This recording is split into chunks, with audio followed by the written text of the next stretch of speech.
खोला कन्हैया मजबूरी नहीं हमार जानैया मजबूरी नहीं हमार जानैया। सैया कलसा भरेला जाए दू माता रानी के चरण छुए दू। सैया कलसा भरेला जाए दू माता रानी के चरण छुए दू। एगो किनी दिया नया साड़ी जोड़ा नारियल और सुपारी। सैया कलसा भरेला जाए दू माता रानी के चरण छुए दू।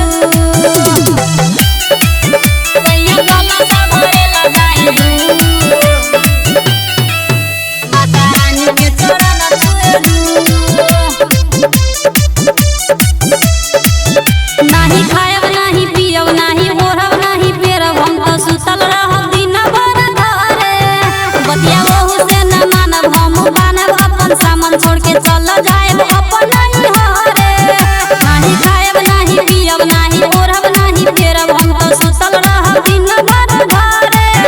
तनी बतिया हमर मानी जी शेरा बाली के पुकार सुनी जी।